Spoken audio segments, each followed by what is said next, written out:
Well, good morning and hello. Welcome to episode 325 of Hobby Hotline. Happy to be on Bench Clear this morning, as we are every Saturday morning. Adam from Splendid Sports and Dr. James Beckett, Sports Card Insights, in his NFL season hat. Always fashionably seasonable, Dr. Beckett. I'm not going to wear a cowboy thing because they are no longer in the NFL. That's hilarious. Adam, how you doing? Good. Didn't they just sign Daniel Jones, Dr. Beckett? They're going to trade Dak for Daniel Jones. I heard they're going to get Daniel Jones. Pick him up real cheap. There's hope. Might be an improvement. Yeah. I like this. Mad City Brew, good morning. 80 days until spring training. There we go. Ruben, doing the evening and the morning flip. Good to see you.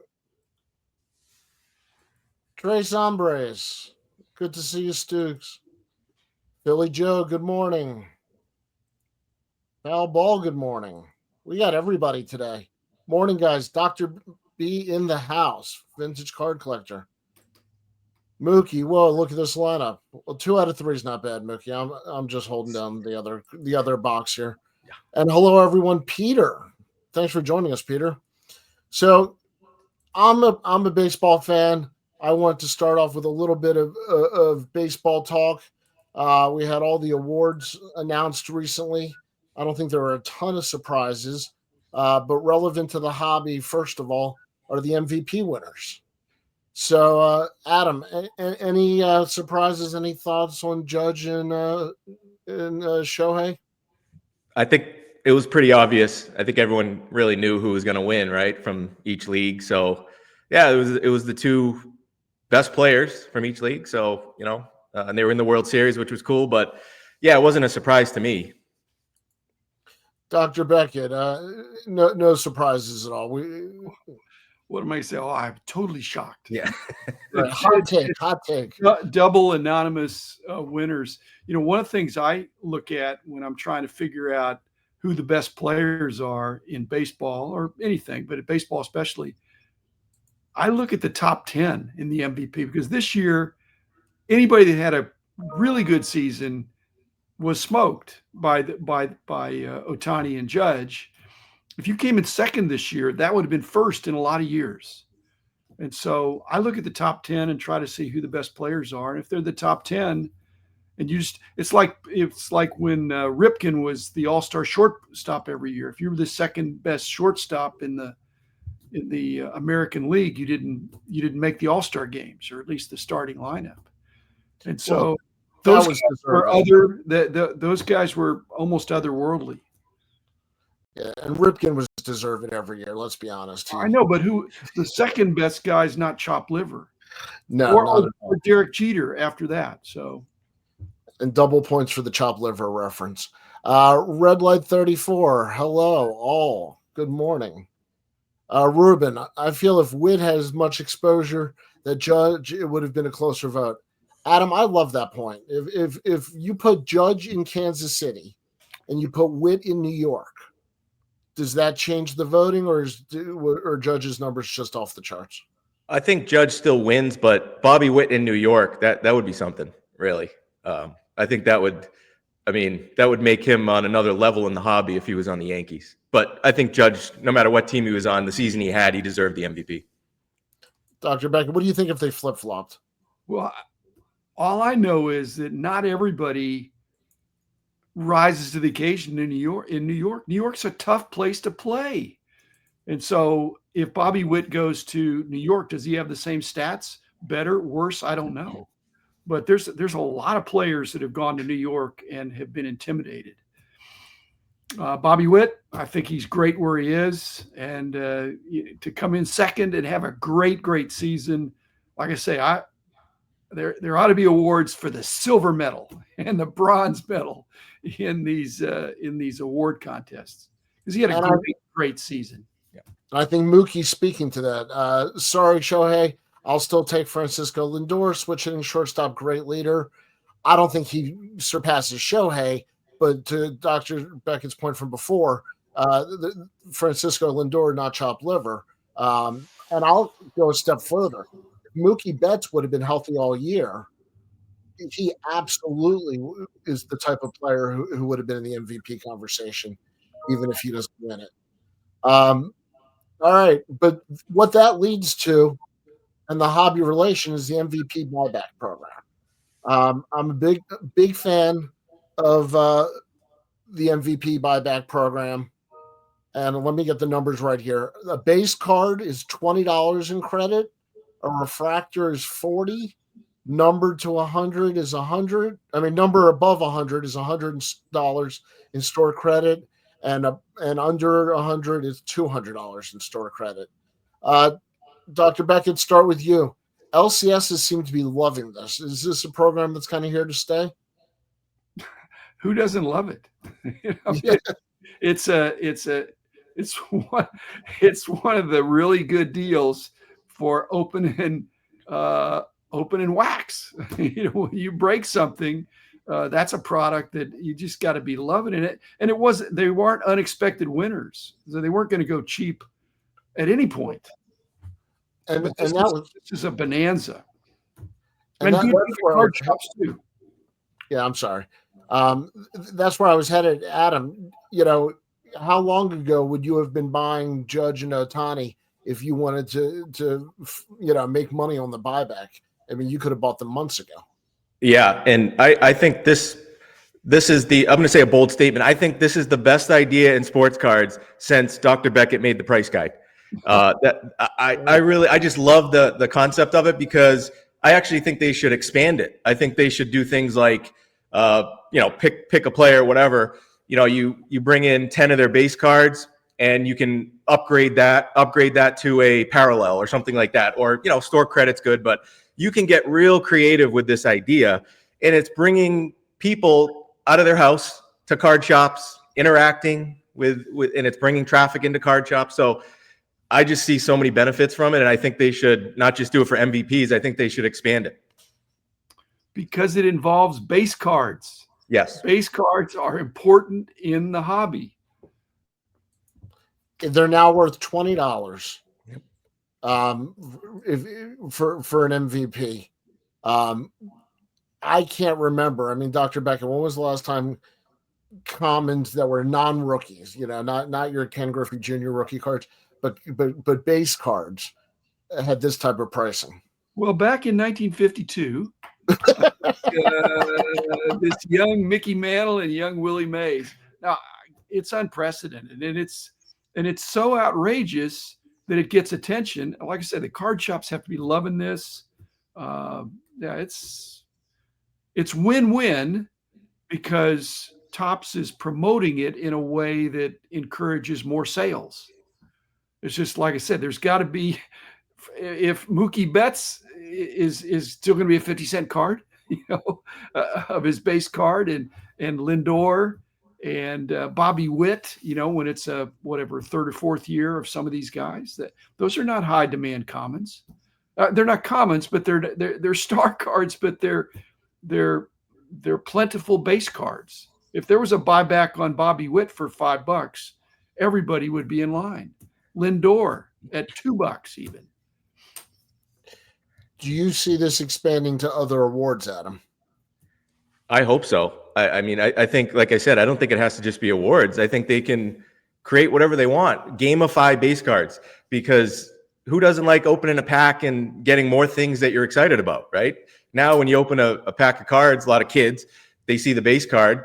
When I was a kid, they were all base cards that I was opening, but now, they see the base cards as, oh, I didn't hit anything. But Fanatics, Topps, they can gamify this where, they're creating, whether it's artificial or not, it really doesn't matter. They're creating demand, which I think if they do want to grow collectors and grow the hobby, it's a fantastic idea. So I hope they do it, not just awards, pick players, pick whatever, pick a team, in a local market. So if you're in Boston and you bring in Red Sox base cards to a hobby shop, you can, exchange that, or they'll come up with ideas on what to do with it. But, you're just creating activity, which is awesome. Well, you're also creating oversupply. And so this is why this idea really should only be applied to a flagship type set that is going to be running the presses so that everybody has a chance. And so you're not going to complain about overproduction because you're still looking for that. But if they applied this broadly to all products, it would increase production. Not a good thing. We want to 10x. We want to 10x the number of collectors. We don't want to 10x the number of cards. Right. How about the breakers who are not used to shipping commons? Now all of a sudden everybody's going to want all their base commons shipped. I'm always good for an MVP conversation. So Mike Petty says that Shoelace stole 40 useless bases when Ricky would have had 200 with these rules. Injured when it mattered. Mookie is right. Mookie Chilson. Lindor got them there. There is good arguments for other people. I think that Shohei, it's more than just the numbers. It's the market. It's getting to the playoffs for the first time. It's obviously the stolen bases, home run combo. It's just too many factors that I think converged all at once. Rex, who, if you don't know, it's hard to steal 200 bases. To steal 200 bases, you got to get on base 200 times. Yes. Well, actually not. You could just get on first and then steal second, third, and home. but Ricky Henderson, hit a lot of leadoff home runs, but he had a lot of singles too, and he walked a lot. And so he's on first base, and he would have a 90% success rate for getting from first to second, and maybe even second to third.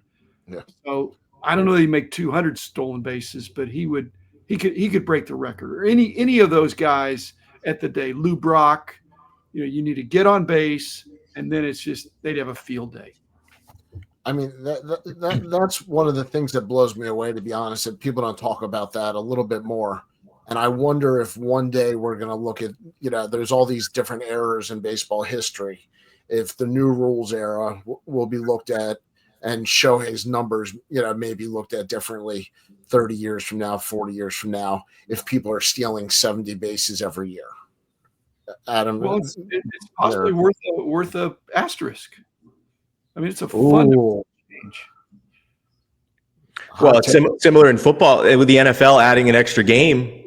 That's good. Like someone like Patrick Mahomes or some of these young quarterbacks now, having that extra game every year is going to really compile over their career for all-time yardage and all that stuff. So yeah, the game changes over time. I guess you got to look at it in different lenses. So, well, and it's moving toward more excitement because bigger numbers. That's the last time when they raise the mound, I guess that pleases the pitchers, but it upsets the hitters. If they lower it, there's always an effect, and it's usually toward more offense. Yeah. In all the leagues, I think, more scoring. And it was 67, I think they raised it because Frank Robinson won the Triple Crown in 66 with like a 316 batting average or something very low to lead the league. So, there's always adjustments. Talking about the buyback program, Ruben would like it to apply from 88 to 92. That'd be fantastic if we could go to previous MVPs, and pull out, Willie Guillermo Hernandez from the Tigers in '84, and if you still have his cards, wouldn't that be a fascinating promotion? Talking about Ricky Henderson, high on base percentage, very true, and Mike Petty says give him 6 inches. A replay and 2 pickoff moves. Yeah, huge advantage in today's running game.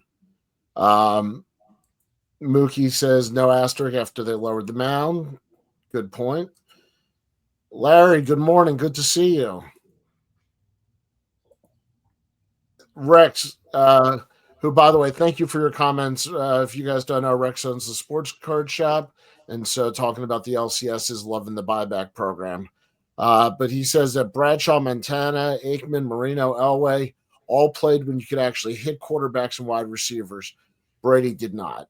Well, Adam, was Brady I want you to answer this one. What do you think of Brady? Did he ask for too many calls? Was he a little whiny? Well, you're asking the wrong guy. I'm from New England, I and know. I I didn't collect ask the Tom wrong Brady, guy. so I'm biased. But I do have to kick back. Look at some of the highlights from Tom Brady's maybe the first half of his career. He took some huge hits. The latter half of his career, obviously the league had changed, but he still played in the early 2000s. The league was rough back then still. So, but yeah, I understand. I think Brady's at a point now where like Michael Jordan was after he retired. But now everyone loves Michael Jordan. I think everyone will love Tom Brady after the dust has settled over time. I couldn't help but throw that one at you. Yeah. Yeah. Thank you for putting that in, Rex. Danny, I'm sorry. it's also correlated with the uproar about the traumatic brain injuries and other kinds of concussions and things like that. So football is not as brutal as it was, and it's actually not to the advantage of all the quarterbacks that are mentioned there as much as it is to the new breed of quarterback, which is the Lamar Jackson, highly Josh Allen, highly mobile quarterback who's out there. And if the old rules, they'd be getting their heads taken off, but they're sliding, they're being coddled in the pocket, and you can't, if they're running out of bounds, you better not even touch them. You just let them run out of bounds. Which makes me wonder, across different sports, the MVP buyback program. Dr. Beckett, real quick, do you think that would boost other sports-based sales at all, or people are just going to cash in on what they're already buying? Well, if Ken, we'll see, because Fanatics in a year or two is going to have the major licenses of basketball, football, and baseball, and it might be something that they'll have, probably a flagship type set that they could do that. I think it'd be a good idea. I'd encourage them to do it. Now, again, not across all brands, and I don't think Panini wants to be a copycat in their kind of lame duck situation. But Topps, that'd be great if the flagships had that. That would be a kind of a trademark, or a kind of almost a patented provision and benefit and bonus in the flagship sets, that it's MVP. There's MVP promotions have gone way back. There have been things like that, but this one is amazing. $20 for a base card is just that's not short printed. That's amazing. And how many people are just turning those into a couple packs of cards and leaving thrilled? It's not like it's a down payment on a 52 mantle, but reinvest it right back into, I think, new product typically, and good for the LCS, and then it's money right back to Fanatics. So I think it's a win-win for everybody. Also, just wanted to point out, to wrap up the quarterback conversation, the money they make now makes it a lot easier to retire younger and not have to put themselves at risk longer in their career. Back in the day, guys a lot of times played longer to get the extra paychecks in those final couple of years. Let me just wrap up some of the vintage conversation here on the stolen bases. 1969, Mound was raised after all the great pitching seasons. Absolutely. One is at a 1300 OPS, I guess, hitter in the AL in 68. Gibson lower hitter, 1-300 hitter. Whoa, 1-300 hitter. Oh, thank you. Good thing I'm not an editor. Gibson low ERA, Drysdale 6 straight shutouts, McLean 31 wins. Yeah, no doubt. The rules today favor different things than the old days. However, you had a World Series that had ground rule triples at the beginning of the century, because they let fans stand on the field with a rope. So things have been different forever. Shohei, I think, is in better shape than most of the people in the chat. I'll leave it at that. Chris Harris, good to see you, buddy. I'm sure if you rely on a rebate program, you're basically conceding the fact that the price of the wax is too high. That's a great point. Adam, we'll start with you on that one. Does that imply that the wax is too high that they're doing this, or as kind of a thank you?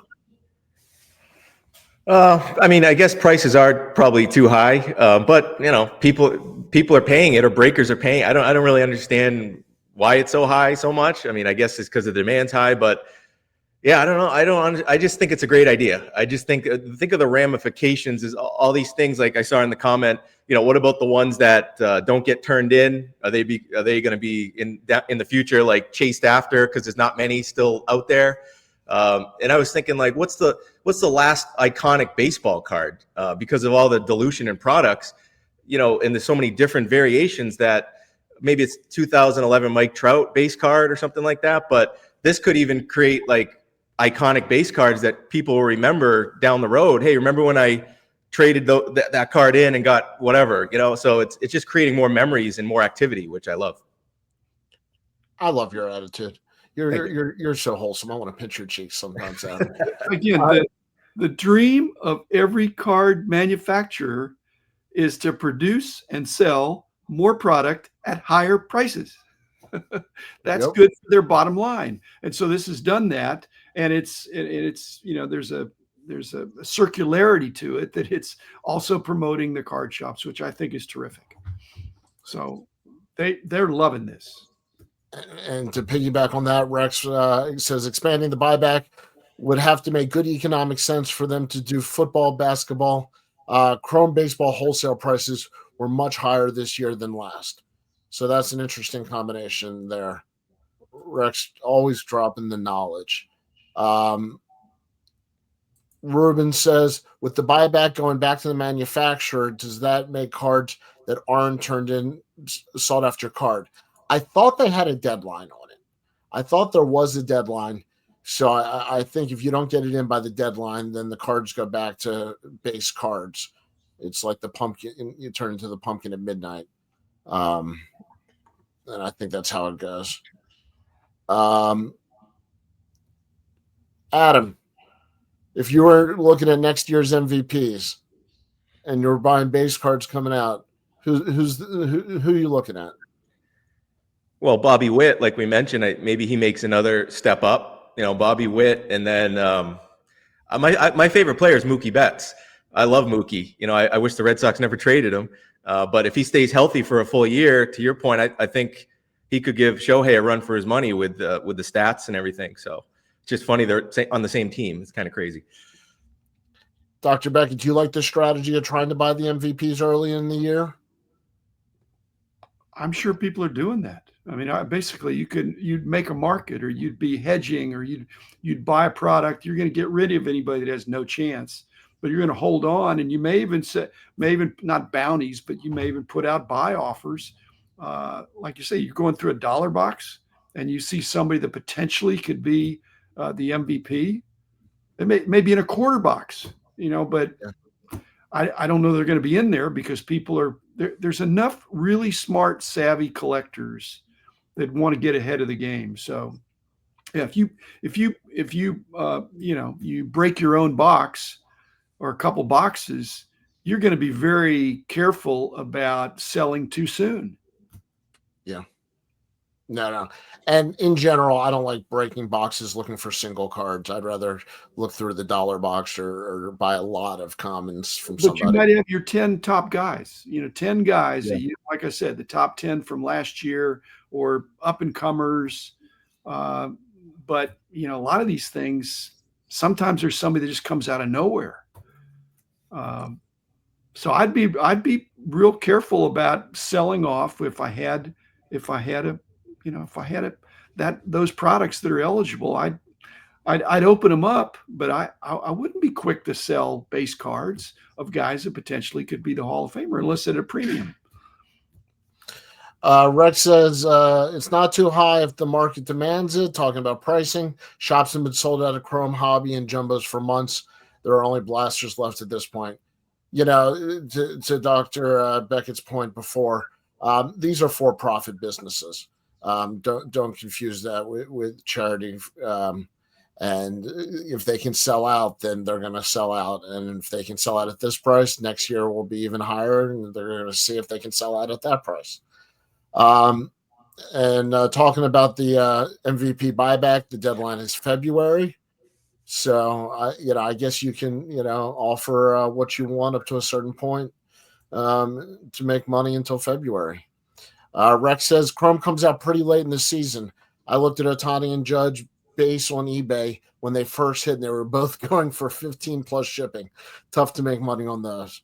Well, maybe that's to the point of breaking your own and not buying them on eBay as a better way to get them. Sorry. It's math. If you look at the Vegas odds throughout the season of who's potentially be the Hall of Fame, you can work it out. If you got 10-1 odds for somebody, you're going to pay X. If it's 5-1, you're going to pay something else. If it's even odds, you're going to pay something else. If it's even odds, you're probably going to pay $10 or less to get the 20. And I'll say this: Maryland has legal sports wagering, and hypothetically, that's one of my theories on dropping $1 or $2 on a player is just watching the odds and seeing how they move and paying very little for somebody who could have a good return. I have said that Fanatics will be moving toward the greater integration of gambling with apparel and cards and memorabilia. They're gonna integrate that in a way that I can't foresee how it's going to happen, but this is an example of that. Yeah, absolutely. Philly Joe says, is there a max amount the shops will buy cards back for? So I don't know if max amount of cards. I think they have to take whatever you bring in. That was my understanding. Or is it a max amount they'll pay per card, which is standard? There's no negotiating on that. They pay what they pay. Yeah, there's no negotiating on that. All right. Well, that went longer than I expected, but I love talking MVPs and things that don't have answers always. One of the biggest things that I think, and we'll stick with cards for a second, is Sadahara. Great Japanese player, all-time home run king, worldwide home run king, I believe. I don't remember if Bonds, whether or not you count that, beat him. But I think it's fantastic that they're bringing his cards, and it's a long-term contract. It's not a one-on-one superfractor that he's going to start having cards inserted into regular product. Adam, does that make you want to go out and get his cards? No, but I do want to mention my friend Dylan, Double D Vintage Baseball Cards. He, John Mangini, and a dealer of Japanese cards, I forget his name, but they recently did a video on Dylan's channel where they talked about Japanese cards, Sadahara O.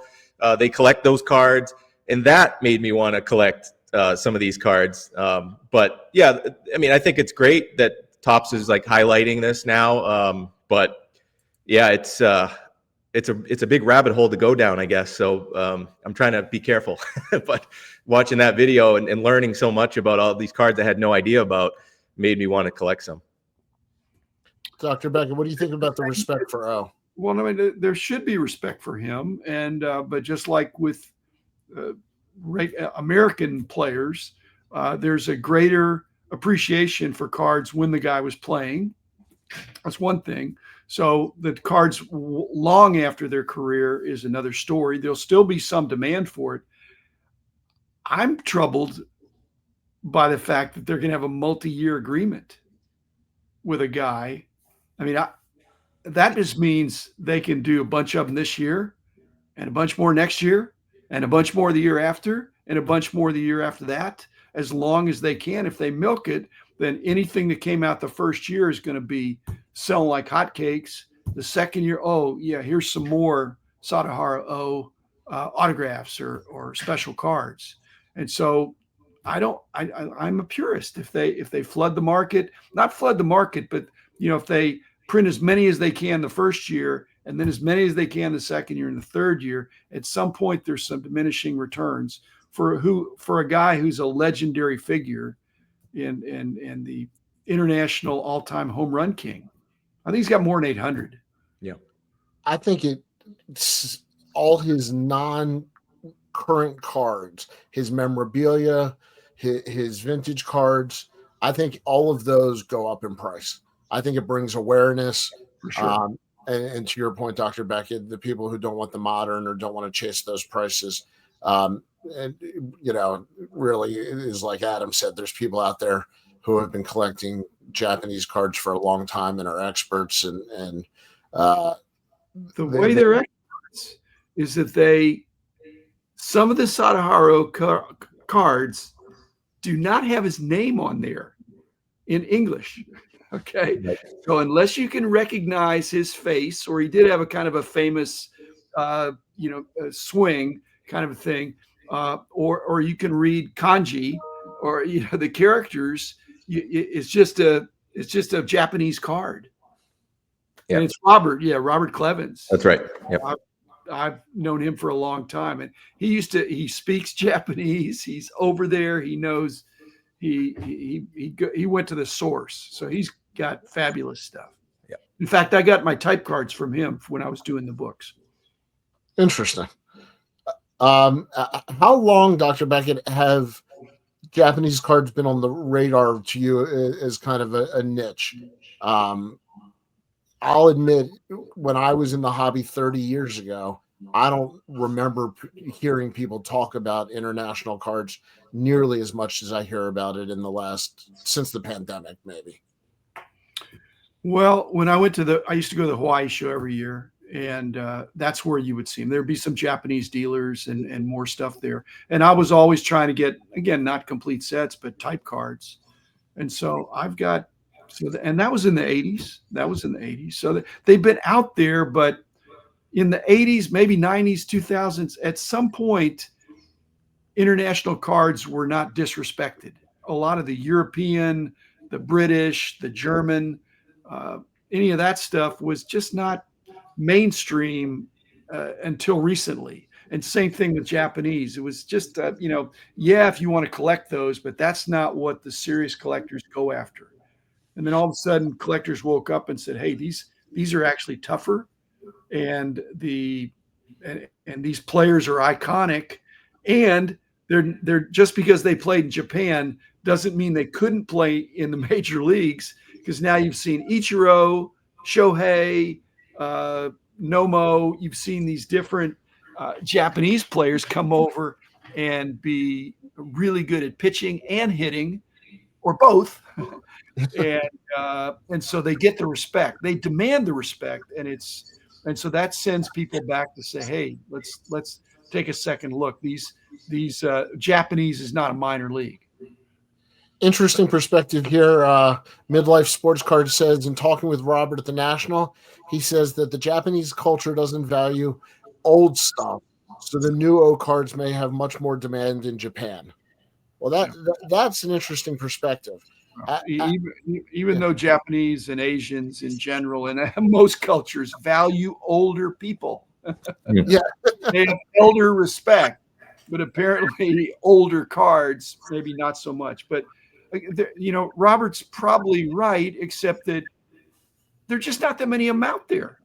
So you could want them all you want. You could put a bounty on some of these things, and it's just they either don't exist or they're not for sale. They're very tough. Adam, I was thinking a lot about soccer cards and stickers and the international, how the international community treats different products differently. Do you think that's something that we're going to start seeing more people respect? Is the other cultures collectible, whether it's a sticker or a different, not our standard size card, that it's just different? Hopefully, yeah, I think so. Over time, I've been hearing that for a long time, that soccer is the most popular sport in the world overall, and it's only a matter of time before everyone wants soccer cards. I guess it hasn't happened yet, but it could at some point. And obviously, yeah, in other countries, I guess. Maybe there's just not as many collectors outside of the U.S. right now. I don't really know the reason, but it is interesting to think about what if some of these other countries took on collecting like we do here, and they would, obviously some of these countries their favorite sport, soccer. So that would be like their baseball cards, so to speak. So it would be really interesting to see that happen. And I'm sure Topps had that in mind when they're putting this out. This Otani's from Japan, and he's the MVP.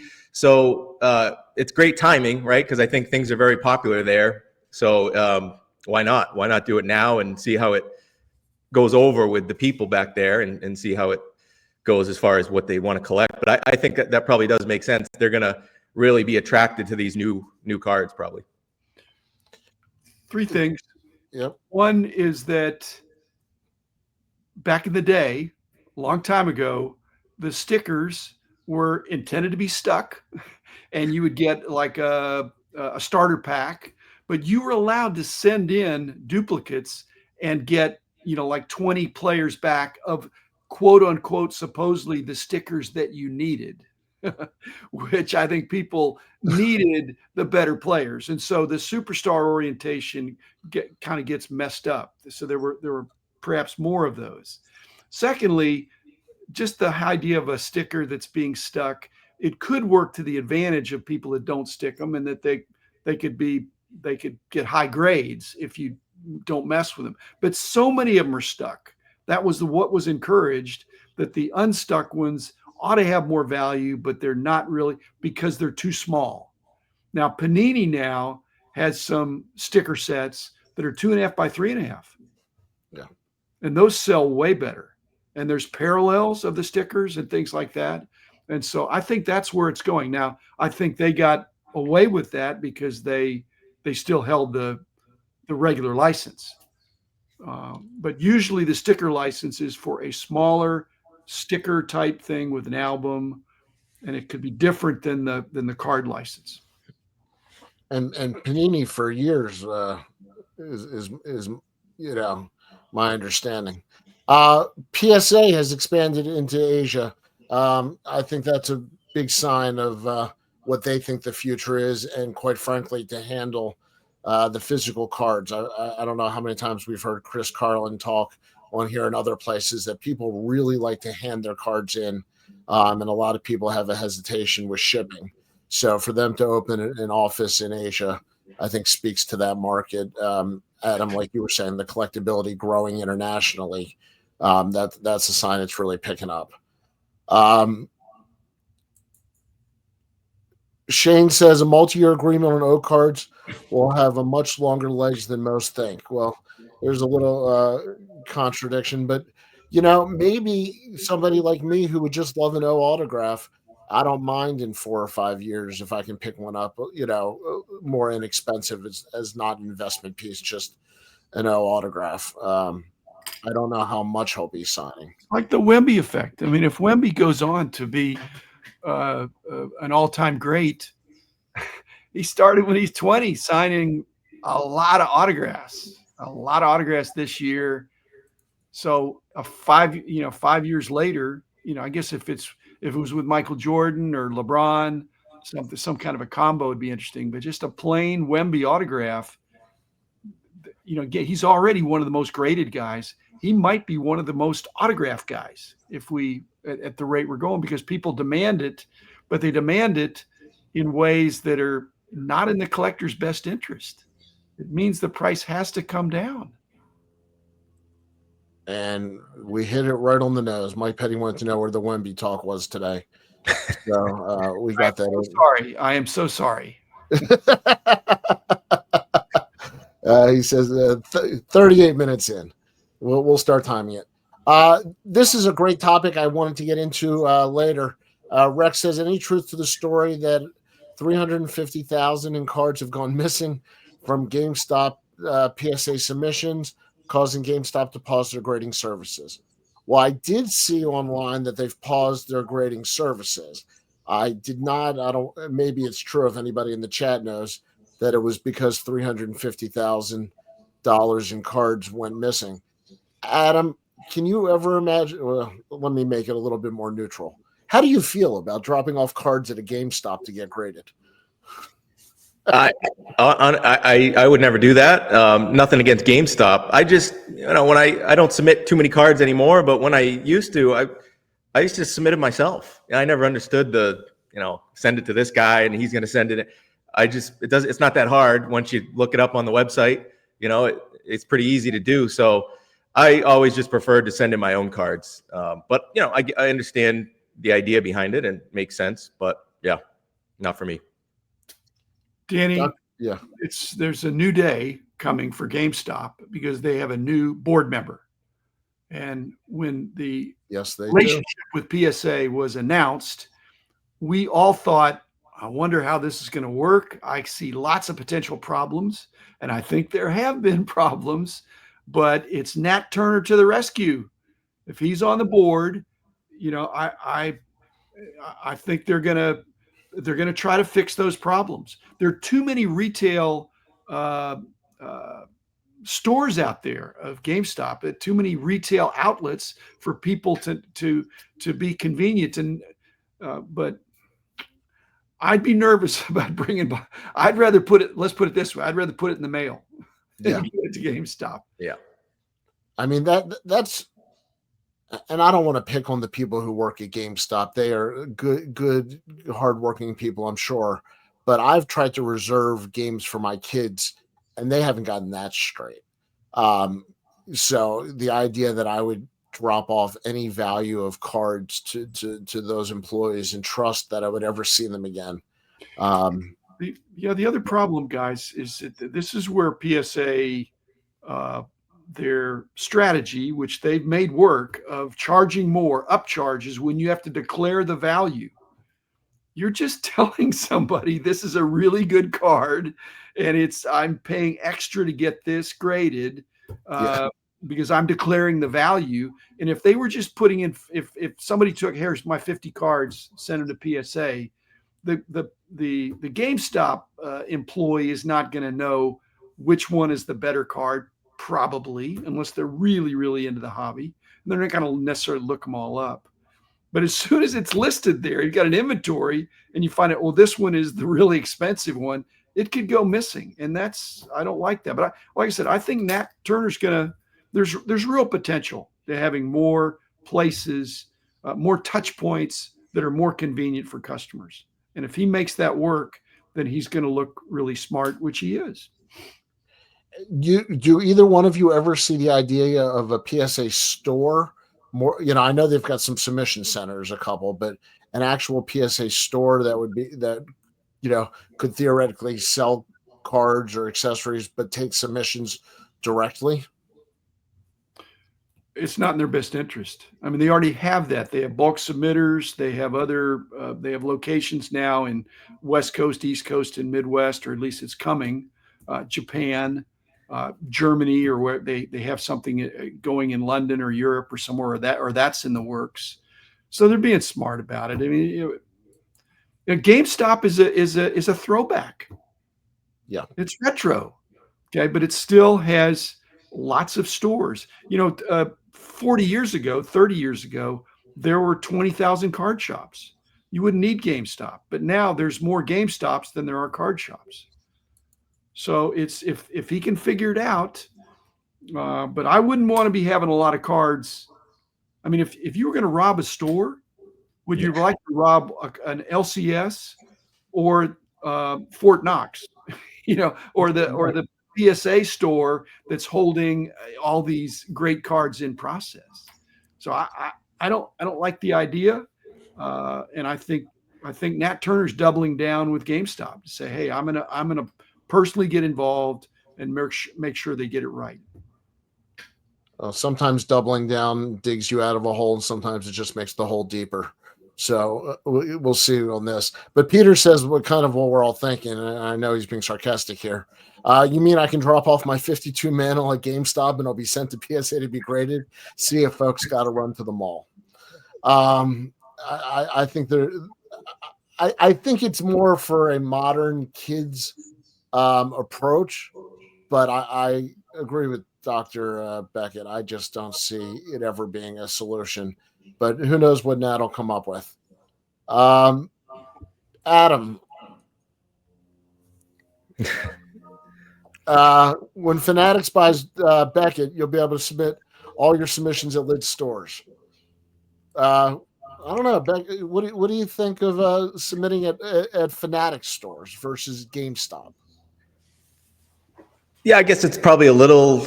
You feel a little more comfortable, rather than whatever, a video game store. At least it's a Fanatic store, so probably gives a little more credibility. But um, why did Fanatics buy Beck? Did I not hear about No, that? Or no. is that breaking news? All people making up some news.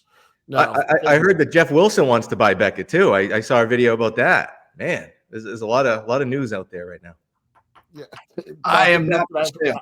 I am not for sale. I wish Dr. Beckett would. I wish he would get back in there.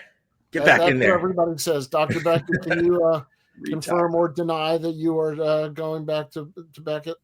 I can easily deny that. Although I'll be over there in a few weeks, dropping off some more cards for grading. But yeah, I love those guys. I mean, the guys that used to work for me. There's some great people over there, but they've got work to do to get back to their former position. I don't know how much you can talk to this now, but can you talk about the Beckett marketplace, just kind of the percentage of the business versus grading versus price guides? Do you know what that breakdown is? Can that be shared? I don't have the exact numbers, but I'm sure grading is the number one thing. Interesting. Because the marketplace doesn't throw off. I mean, it's. I think it has.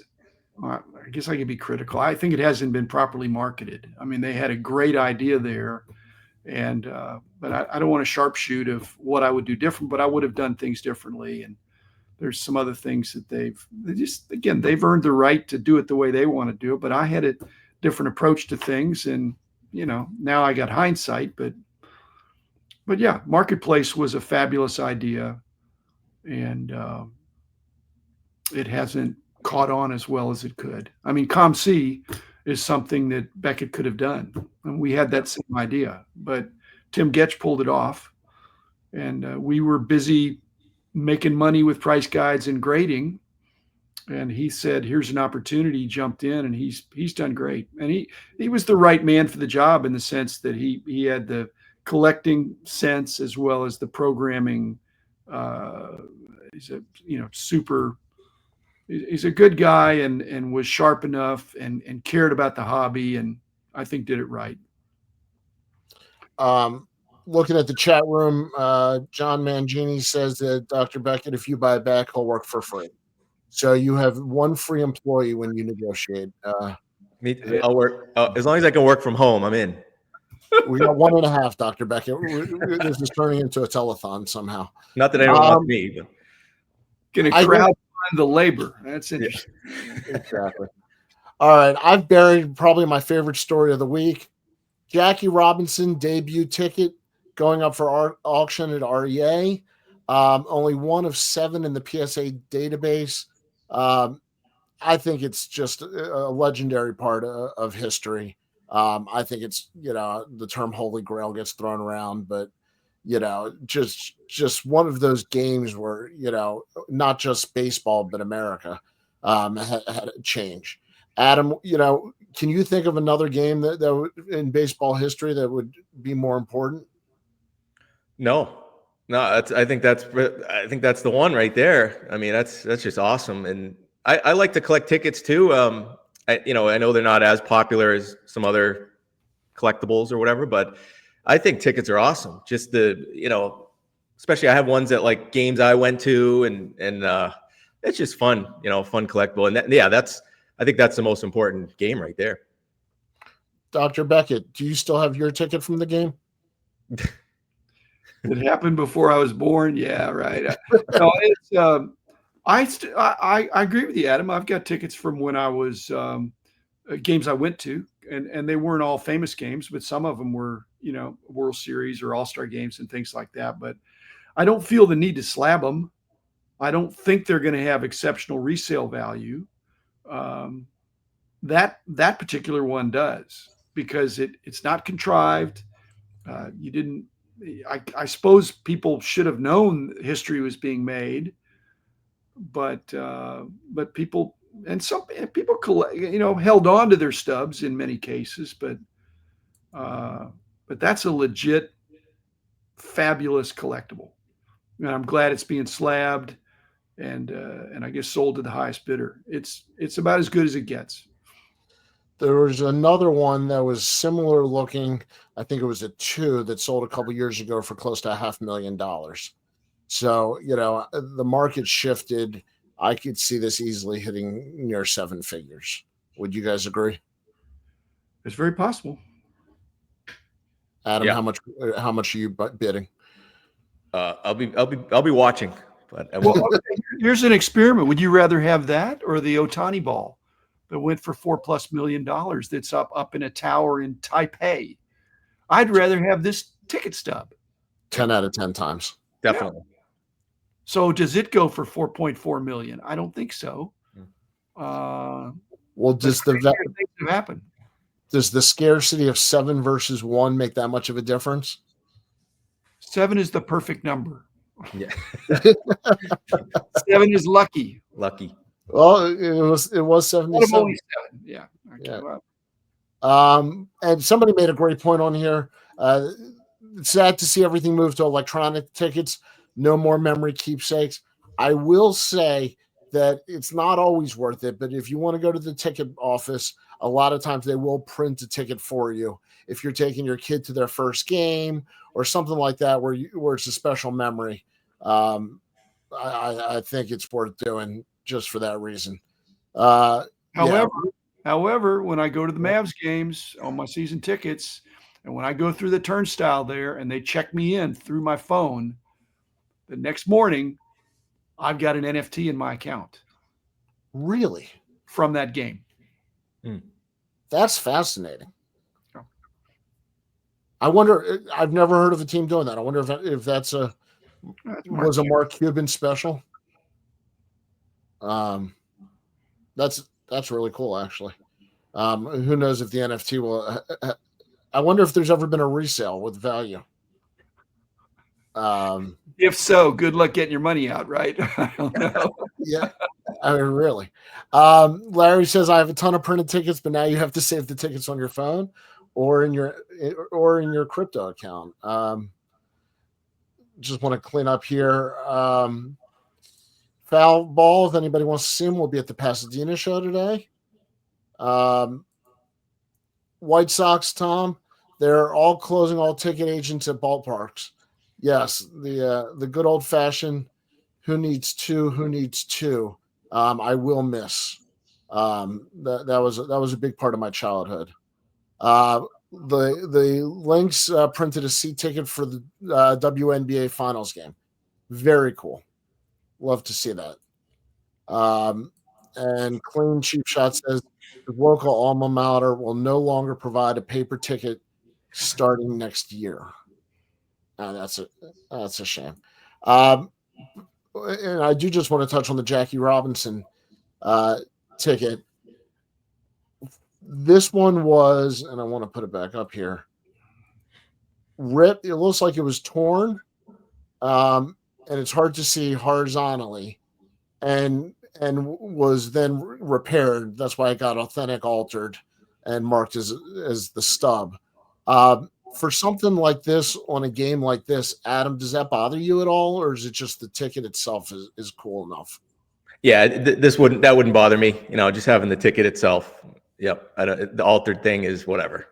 Yeah, I mean, you really find out what kind of collector you are when you say, you know what, I'm going to pass on that and wait for a better one. Yeah, I mean, that's when you know you're a conditioned snob. Yeah. And for an item like that, just grab it and enjoy it. It's a piece of history, and it proves somebody went to the game. Yeah. So. Well, in the ticket world, ticket stubs that were in the building go for more money. People like to know that the ticket itself was at the event. So, you can surmise, it's hard to tell that ticket was at the event. Mad City Brewer, very funny. Maybe the NFT is a discount for a submission with GameStop. There you go, Dr. Beckett. You can go to a game and get your discount for GameStop submissions. All right, guys. I always like to know what's your hobby weekend look like, Adam? Not too much. I just had a cool pickup I wanted to show. Actually, I got I'm a big fan of the '92 Dream Team, and Panini made some cool stuff. And like this was 2011. This is game used Larry Bird, Chris Mullin, and David Robinson from the '92 Dream Team materials right there. So shout out to Panini for making some really cool stuff that I don't think a lot of people know about these type of things. So yeah, right around this time period, they made a few sets. So this was one of my favorite pickups here recently. Well, why do you have your own? Oh, thing? yeah, these are from Zion Cases makes these Mag Pros, and these type of cards, kind of what you're saying. I don't need to grade them, so I just put in my own slabs and put my own name Splendid Sports on there. So self slab. So it's an 11. It's exactly gem mint. They're all gem mint when you grade them yourselves, right? Dr. Beckett, are you still selling off the collection 1% at a time? 1% a month. How's it going? Actually, a little higher than 1% last month. On purpose? On purpose, yeah. Yeah. I want to speed it up. do you have a deadline? Like 100 months? What are you saying, Danny? That's what I'm saying. I'm wondering, how long at 1%? The 50 is a good goal, because if I can whittle it by half, okay, in 4 or 5 years, that's really good, and I'm on real good pace for that. So I'll have more time with less cards. Be able to, because right now I'm still going through stuff that I don't have time for. People say, "What are you picking up?" Well, I don't have time to pick up very much stuff when I can't even have time to take care of what I have. So, but I'm making progress, and it's fun. It's fun. You can let them know that you're investing in MVPs for the buyback program next year. I would be willing to trade. Yeah, I want to. Unfortunately, Danny and Adam, nobody really wants to trade quantity for quality. I'd love to trade quantity for quality. I can't find people generally that want to do that. I've got 3 kids. Tell me about it. You want to trade them in for one superstar? That's just one college tuition. Just, nothing wrong with that. I love my kids, honey. If you're watching, all right, guys, thank you. This was a fantastic show. I appreciate seeing you guys. It's been a little bit since I've seen each of you. Adam, be well. Dr. Beckett, be well. Thanks, and happy holidays if I don't see you for Thanksgiving and the end of the year. Lots to be thankful for. Yes, absolutely. And to everybody in the chat room, great chat room as always. Simply just one of the best out there. Take care.